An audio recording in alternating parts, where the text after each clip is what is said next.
backward یا backwards یعنی رست طرف ته. forward یا forwards یعنی مخکی طرف ته. صحیح ده؟ دغه شانتی upward یا upwards یعنی بره طرف ته. downward or downwards یعنی لاندې طرف ته. صحیح ده؟ اوس د دې مثال داسې واخلئ چې موږ چېرته په لار روان یو، موږ ته پته نه لګي چې موږ چېرته روان یو. صحیح ده؟ لار رانه ورکه شوي. په هغه ټایم کې اکثر خلک څه وایي؟ we are going nowhere. موږ خو چېرته هم نه یو روان، پته نه لګي چې چېرته روان یو. موږ چېرته هم نه یو روان. صحیح ده؟ نو په هغه ټایم کې څه استعمالیږي؟ nowhere. let's go and play outside. راځئ چې ځو او بهر لوبې وکړو. صحیح ده؟ اوس تاسو په دې کې سوچ وکړئ چې ایډورب کم یو ټکي کیدی شي. کم یو ټکي موږ ته د یو اکشن د ځای باره کې انفارمیشن راکوي. بسم الله الرحمن الرحیم. السلام علیکم ملګرو، امید دی چې تاسو ټول بخیر. مونږه د پارټس آف سپیچ لیسنز شروع کړی دي. د دې نه مخکې مونږه د پارټ نمبر 18 پورې الریډي کړی دي چې په هغې کې مونږه په لاست لیسن کې ایډوربس آف ټایم مونږه کمپلیټ کړی و. صحیح ده؟ نن زمونږه دی پارټ نمبر 19 او په دې کې به مونږه کوو ایډوربس آف پلیس. د لیسن شروع کېدو نه مخکې لایک او شیر د نه هیر نشي او ټول زمونږه د یوټیوب چینل خامخا سبسکرایب کړئ. ښه نو راځو خپل لیسن له ایډوربس آف پلیس. اوس د دې آسان پہچان دا دی چې ایډوربس آف پلیس هغه ایډوربس ته ویلی کېږي، یعنی هغه ټکي کم چې مونږ ته د دې په باره کې وایي چې یو ایکشن په کم ځای کې شوی و. نو کم ټکي چې مونږ ته د دې په باره کې انفارمیشن راکوي چې یو ایکشن په کم ځای کې شوی و، نو هغه ټکو ته ویلی کېږي ایډوربس آف پلیس. صحیح ده؟ دی خو دا ټول ایډوربس دا یو خبره په خپل ذهن کې کېدوئ. صحیح ده؟ adverbs of time, adverbs of place, adverbs of manner, adverbs of degree. دا څلور قسم خو دي، خو دا ټول adverbs دي. که فرض که تاسو چېرته په ایگزام کې راشي چې یو ټکي په باره کې تاسو نه تپوس کړی وي چې دا adverb دی که دا adjective دی که دا preposition دی که دا څه دی. صحیح ده؟ نو تاسو په هغه ټایم کې صرف وایي چې دا adverb دی. تاسو پکې بیا د دې ضرورت نشته چې دا ایډورب آف ټایم دی دا یا ایډورب آف پلیس دی، خو هغه ایډورب دی. ها که فرض که تاسو له یو داسې ټکي درکړی وي چې هغه یې خو ایډورب، خو تاسو نه تپوس کړی چې دا کم یو ایډورب دی، ایډورب آف پلیس دی که ایډورب آف ټایم دی که ایډورب آف مینر دی، نو په هغه ټایم کې بیا تاسو سپیسیفای کوئ چې دا کم یو ایډورب دی. صحیح ده؟ نو دا خبر په خپل ځین کې کېدوي چې کم دا ایډوربس والا ټاپک مونږ شروع کړی دی. په دې کې چې څومره هم ټکي مونږ استعمال کړي دا ټول ایډوربس خو دي، په هغې کې بیا دننه دا مختلف قسمونه دي. صحیح ده؟ اوس ایډوربس آف پلیس مونږ ته تقریبا 4 قسم انفارمیشن راکولی شي. صحیح ده؟ اولنې مونږ ته خو دا انفارمیشن راکولی شي چې یو اکشن په کم ځای کې شوی دی. where an action has happened. where. صحیح ده؟ او دویم نمبر مونږ ته دا انفارمیشن راکولی شي چې دغه اکشن کم طرف ته شوی دی، د هغې د ډایرکشن باره کې مونږ ته وایي، طرف په باره کې مونږ ته وایي. صحیح ده؟ او یا مونږ ته د هغه اکشن د ډسټنس باره کې هم انفارمیشن راکولی شي، د فاصلې باره کې هم انفارمیشن راکولی شي. او څلورم نمبر مونږ ته د موومنټ باره کې هم ویلی شي، حرکت باره کې هم ویلی شي. صحیح ده؟ نو دغې ته ویلی کېږي ایډوربس آف پلیس. اوس په اوله کې زه تاسو له صرف یو لنډ غوندې مثال درکړم. زه یو سنټنس وایم چې لیټس گو اینډ پلی آوټ ډورز. راځئ چې ځو او بهر لوبې وکړو. صحیح ده؟ اوس تاسو په دې کې سوچ وکړئ چې ایډورب کم یو ټکي کیدی شي. کم یو ټکي مونږ ته د یو اکشن د ځای باره کې انفارمیشن راکوي. کم یو ټکي په دې سنټنس کې راځئ چې بهر لوبې وکړو. بهر. صحیح ده؟ آوټ ډورز. نو اوس آوټ ډورز دلته کې ایډورب دی او هغه مونږ د کم قسم سوال جواب راکولی شي. ویر شوډ وی گو. مونږ چېرته کې لاړ شو؟ ویر آوټ ډورز، بهر ته. صحیح ده؟ نو دغه شانتې مونږ دا انفارمیشن راکوي د یو ځای په باره کې. صحیح ده؟ اوس دوه قسم ایډوربس آف پلیس داسې دي چې هغه ډېر زیات عام دي، هغه عام طور ډېر زیات استعمالیږي او تاسو کې به هم زیات تر کسانو له هغه ورځي. یو دی هیر او یو دی دیر. دا هم ایډوربس آف پلیس دي. صحیح ده؟ اوس دا دواړه ایډوربس آف پلیس یعنی هیر اینڈ دیر دا صرف او صرف د سپیکر مطابق دي، دا هغه متعلق دی. صحیح ده؟ کم کس چې خبره کوي، سپیکر چې څوک وي، دا هغه متعلق په هیر او دیر راځي. مثال په طور زه وایم چې پلیز کم هیر، مهرباني وکړه دلته راشه. اوس د هیر مطلب څه دی؟ دلته، یعنی کم کس چې خبره کوي د هغه سره نږدې، د هغه سره خواته، نو دا د سپیکر متعلق تا که فرض که زه وایم چې پلیز کم هیر مطلب دا دی چې مهرباني وکړه دلته راشه مطلب زما خواله راشه کم هیر زما خواله راشه صحیح ده نو دا خبره بیا د سپیکر متعلق ته کم کس چې خبره کوي صحیح ده دغه شانتي دیر مطلب دی هلته صحیح ده هغه هم د سپیکر متعلق ده کنه کم کس چې خبره کوي نو هغه به وایي چې هلته صحیح ده د سپیکر متعلق ده یعنی مثال په تور زه یو سنټنس وایم چې I put my keys there ما خپل چابیانی هلته کې ایښودې دي هلته نو there مطلب دا دی چې د سپیکر چې کمی د هغه نه لري د هغه نه لږ لري here خو دی دلته نږدې او there دی هلته صحیح ده I put my keys there ما خپل چابیانی هلته کې ایښودې دي هلته صحیح ده نو اوس تاسو په دې دوانو سنټنسز کې وګورئ په دې کې به ایډورب کم یو ټکی وي ایډورب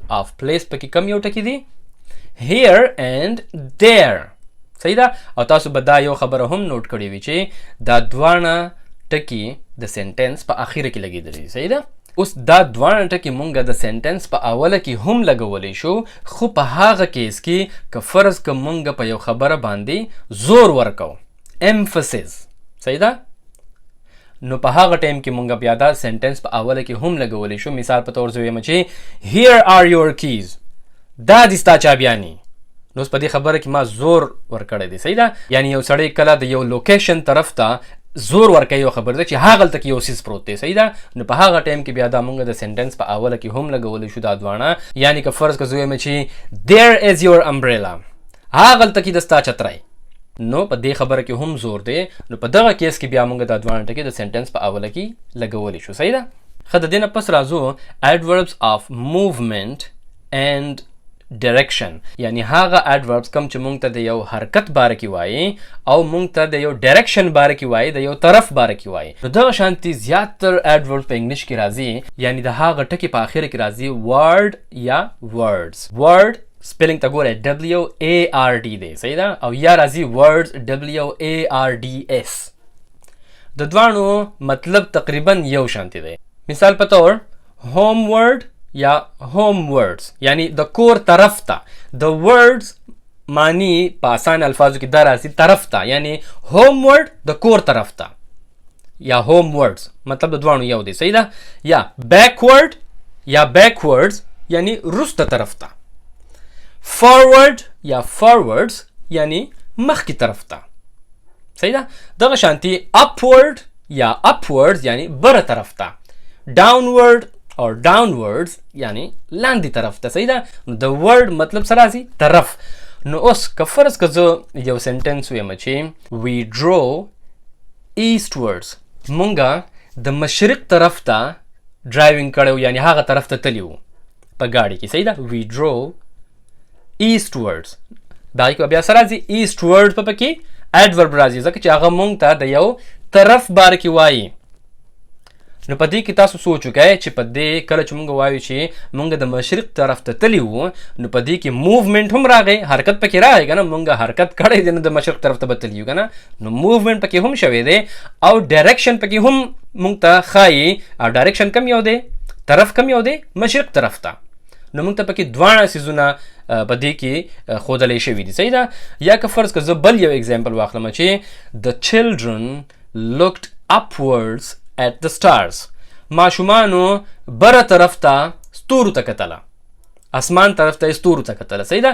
نو په دې کې ما څه استعمال کو upwards بره طرف ته نو په دې کې دا بیا adverbs of place دی او په دې کې هم مونږ ته ډایرکشن ښیي صحیح ده او موومنټ پکې دا چې ماشومانو به سر خوځولی که نه بره به یې کتلي صحیح ده یا بل یو اگزامپل مونږ واخلو چې you need to move forward one step تاله پکار دی یعنی تاله ضرور پکار دی چې ته یو قدم مخکې لاړ شه forward نو په دې ټیم کې هم تاسو وګورئ په دې کې موومنټ هم راغی یعنی هغه به یو قدم اخلي نو حرکت پکای که نه موومنټ پکای که نه او فارورډ یعنی مخکې طرف ته نو په دې کې موږ ته ډایرکشن هم ښیي طرف هم ښیي فارورډ مخکې طرف ته اوس ځینې ایډوربس داسې چې هغه موږ ته موومنټ هم ښیي او موږ ته یو خاص لوکیشن هم ښیي یعنی موږ ته حرکت هم ښیي او موږ ته یو خاص ځای هم ښیي مثال په تور زویم چې the child went indoors ماشوم دننه لاړو یعنی د دروازو دننه لاړو. انډورز ویل کېږي هغه ځای ته چې کم ځای بند وي یعنی په دروازه باندې سړی ورننه وځي. مثال په تور کور دی که نه کور انډورز کې راځي. صحیح ده. اوس انډور مطلب دا چې په دروازه باندې ورننه وځي نو ټول ځای بند وي. صحیح ده. آوټ ډور هغه ته ویل کېږي چې د دروازو نه راوځي او بهر ځای ته لاړ شي. دا ما تاسو ته په تیر اگزامپل کې هم وکړو. صحیح ده. او انډورز ویل کېږي یو دننه ځای ته. نو په هغه ټایم کې که زه ووایم چې د چایلډ وینټ انډورز ماشوم دننه تللی و انډورز تللی و نو تاسو اوس په دې کې وګورئ چې په دې کې موومنټ هم شته دی یعنی ماشوم تللی و او دننه تللی و. چېرته تللی و؟ دننه تللی و. نو دننه موږ ته بیا یو خاص لوکیشن هم ښیي یو خاص ځای هم ښیي کېدای شي هغه د هغه کور وي. یو سړی چې کور ته ورننه وځي نو هم خلک وایي چې انډورز. صحیح ده. یا موږ بل یو اگزامپل واخلو چې هی از ګوینګ ابروډ هغه بهر ملک ته روان دی. نو اوس په دې ټایم کې ایډورب کوم یو ټکی دی؟ ابروډ ویل کېږي بهر ملک ته. صحیح ده. نو په دې کې موومنټ هم راغی یعنی هغه روان دی او چېرته کې روان دی موږ ته یو خاص لوکیشن هم ښیي ابروډ یعنی بل ملک ته. صحیح ده. اوس ډېر اهم adverbs of place دي چې کوم ډیر زیات عام طور په ژوند کې استعمالیږي. صحیح ده. هغه کوم یو ټکی دي؟ everywhere, somewhere, anywhere, nowhere. اوس دا څلور داسې ټکي دي چې دا په عام ژوند کې ډیر زیات استعمالیږي او دا هغه adverbs دي چې کوم موږ ته د یو خاص لوکیشن په باره کې یا د یو خاص ډایرکشن د طرف په باره کې نه وایي یعنی چې په هغې کې د سره او د یو خاص طرف نه وي او نه پکې یو خاص ځای وي یو خاص لوکیشن وي. نو د هغې دپاره دا بیا ایډوربس استعمالیږي ایډوربس آف پلیس. مثال په طور د اولنې د everywhere. اوس everywhere ویل کېږي یعنی هر چرته everywhere هر چرته. مثال په طور زه وایم چې I looked everywhere for my car keys. ما د خپل ګاډي چابیانې په هر ځای کې وکتلې. I looked everywhere. صحیح ده.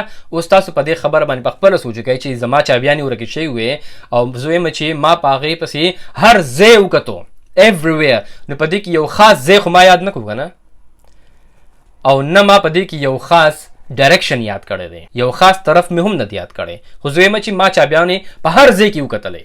صحیح ده. د هغې دپاره څه راځي everywhere. نو په دې ټایم کې به بیا adverbs of place کم یو ټکی وي everywhere. صحیح ده. د دې نه پس راځي somewhere. اوس somewhere ویل کېږي یعنی چرته. صحیح ده. په دې کې په پښتو باندې هم ځان پوهی کړئ نو تاسو به په مقصد باندې پوه شئ. صحیح. زه خپل کوشش کوم چې په اسانه پښتو کې درته ووایم. صحیح ده. somewhere مطلب چرته. مثال په طور زه یو سنټنس وایم چې I would like to go somewhere for my vacation. زه غواړم چې زه د خپلو چوټیانو دپاره چرته لاړ شم. صحیح ده. somewhere چرته. صحیح ده. نو اوس تاسو دلته کې هم وګورئ په دې ټایم کې هم ما یو خاص ځای نه دی یاد کړی یو خاص لوکیشن یو خاص ځای مې نه دی یاد کړی او نه مې یو خاص ډایرکشن یعنی یو خاص طرف هم نه دی یاد کړی خو زه وایم چې زه د خپلو چوټیانو دپاره چرته لاړ شم. خلک اکثر دغه شانتي وایي که نه. نو بیا به څه راځي I would like to go somewhere. د دې نه پس راځي anywhere مطلب به راځي چې څه ځای. صحیح ده. مثال باندې داسې ځان پوهی کړئ چې فرض که زه ووایم چې is there anywhere to get a coffee. داسې ځای چېرته شته دی چې زه ځان هلته نه کافي راواخلم. صحیح ده. is there anywhere داسې یو ځای چېرته شته دی. نو وګورئ په دې کې هم ما یو خاص ځای نه دی یاد کړی نه ما یو خاص طرف یاد کړی دی. د هغې دپاره به څه راځي anywhere. صحیح ده. بیا اخري دی nowhere مطلب دی چې چېرته هم نه nowhere. صحیح ده. nowhere چېرته هم نه خو دا دواړه یو ځای لیکل کېږي. صحیح ده. nowhere. اوس د دې مثال داسې واخلئ چې موږ چېرته په لار روان یو موږ ته پته نه لګي چې موږ چېرته روان یو. صحیح ده. لار رانه ورکه شوي. په هغه ټایم کې اکثر خلک څه وایي we are going nowhere. موږ خو چېرته هم نه یو روان پته نه لګي چې چېرته روان یو موږ چېرته هم نه یو روان. صحیح ده. نو په هغه ټایم کې څه استعمالیږي nowhere. we are going nowhere. نو اوس تاسو د ټول ټکو ته غور وکړئ نه موږ ته د یو خاص ډایرکشن پته شته دی نه موږ ته د یو خاص لوکیشن پته شته دی خو دا یو عام ټکي دي. صحیح ده. عام طور هم دا زیات استعمالیږي. خو نو دغه شانتي نور هم adverbs of place به وي خو تاسو له پکاره چې تاسو ته ګرامر بکس وګورئ تاسو ما په هغې باندې پوه کړئ چې تاسو به د adverbs of place څنګه پته لګي. نو که داسې ټکي پکې زه اوس په یو لیسن کې ټول adverbs of place نشم کولی، خو ما کم از کم تاسو په دې باندې پوه کړلی چې کم یو ټکي مونږ به adverbs of place حسابو، مونږ ته به څنګه پته لګي چې دا به adverbs of place وي. نو د هغې ما تاسو ته اوس ټول ایکسپلینیشن وکړو چې کم یو ټکي هم مونږ ته د یو ځای باره کې وایي او یا مونږ ته د هغه سوال باره کې جواب راکوي. که فرق زمونږ نه یو سوال وشي چې where an action has happened، چې یو اکشن په کم ځای کې شوی و، چې د هغه سوال جواب مونږ له کم یو ټکی راکوي که نه، نو هغه ټکي ته ویل کېږي adverbs of place. صحیح ده، په اسانه الفاظو کې هم دغه دی. نو دا و زمونږ نننی لیسن. انشاءالله چې زما امید دی چې تاسو به د دې نه ډېر څه زده کړي وي. په نیکسټ لیسن کې به انشاءالله مونږ کوو adverbs of manner. تر هغې پورې ټول د خپل ځان ډېر خیال ساتئ، لایک او شیر د نه هېر نشي، او ټول زمونږ د یوټیوب چینل خامخا سبسکرایب کړئ. د الله په امان.